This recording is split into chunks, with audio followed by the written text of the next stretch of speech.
Hi, it's Trish. I just wanted to show you how to get started on the 7550 Pfaff.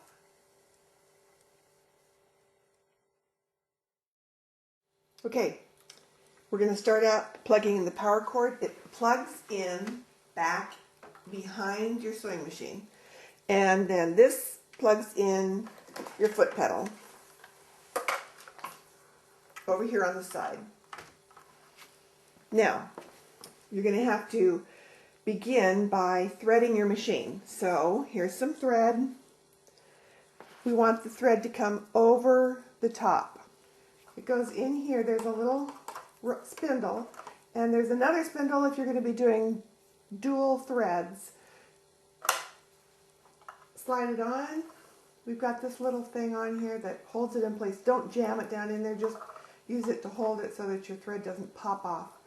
When you thread this, you can see there are little arrows up here. You're going to go across, goes through the tension rods. There's two sides to the tension rods. It doesn't matter which side when you're only using one thread, but if you're using two threads, you'll go on one side with one thread, on the other side of this metal disc with the other. Go down, come back up, and go through your uptake. This right here is your uptake. You want it in the top. If it's down, then when you go to start sewing, it's going to come up and it's going to pull the thread out of your needle. So go ahead, come up, go down, snap in just to the side, just slides right in. We have an automatic needle threader. You push this down, and then this little wire hook comes in and it goes right through the eye of the needle. If you put your presser foot down, then it holds your thread so it doesn't pull through, holds it nice and tight, and then you can pull this through the eye and you're good to go. Now, the next thing you need to do is put bobbin thread in. This has a little eye right here that flashes up here when you're running out of thread, as long as you're using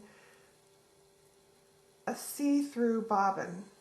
When you put your bobbin thread in, you want it to come off of your bobbin in a clockwise direction.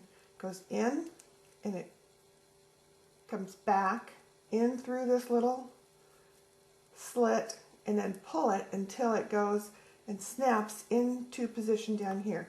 Then go ahead and hold your little lever out, put it in. You want your lever to line up with this little notch. Then you can pull the thread up from underneath.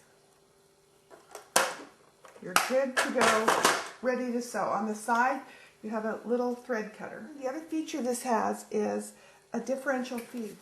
Okay, here's your differential feed. You take your foot off. I'm doing this so you can see how to do this. You just snap it down. And you can see the differential feed here. This is an extra foot, basically, that goes down and grabs your fabric and feeds it through, so it feeds through evenly, especially if you're doing layers or some weird fabric like velvet. Okay, to put the foot on, you got two little knobs. They're going to go right into the little grooves. Try not to get your thread caught in there. Just set your presser foot down and it'll snap right in. This is a 1/4 inch foot, and I use it for quilting.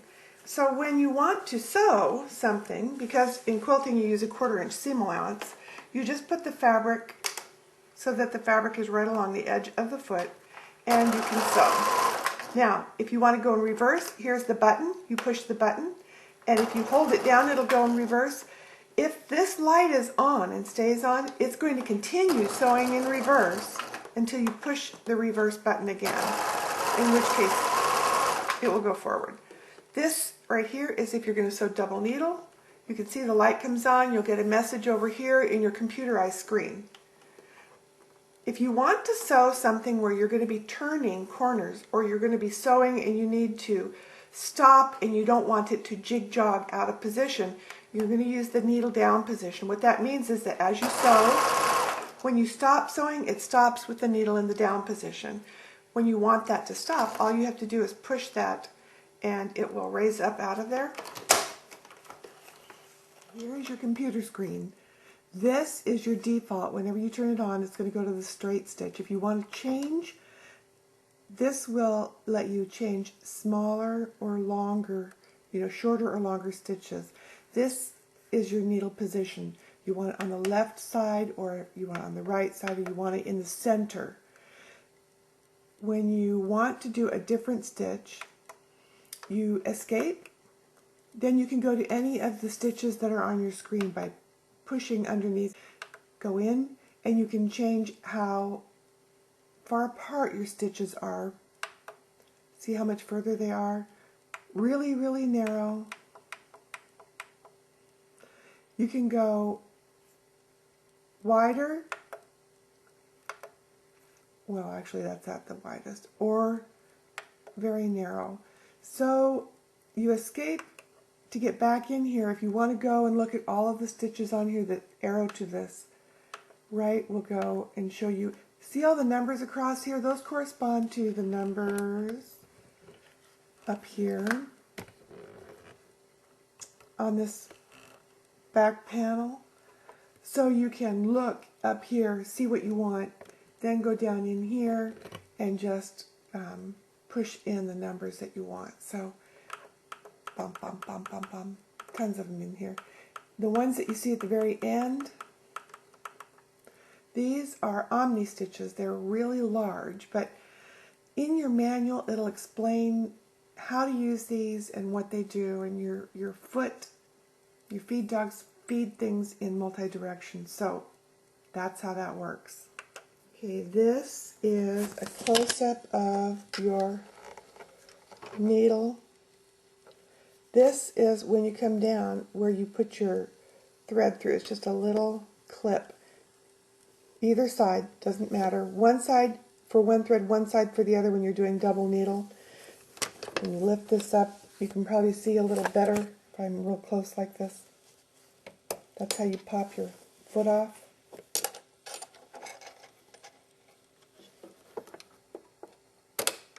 There, it just snaps in. This is your differential feed. This is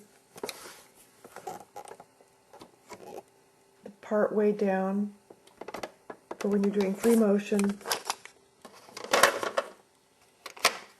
This shows that your notch in your bobbin, this is where you lower your feed dogs and raise them. This is the little eye that lets you see when your bobbin is running out.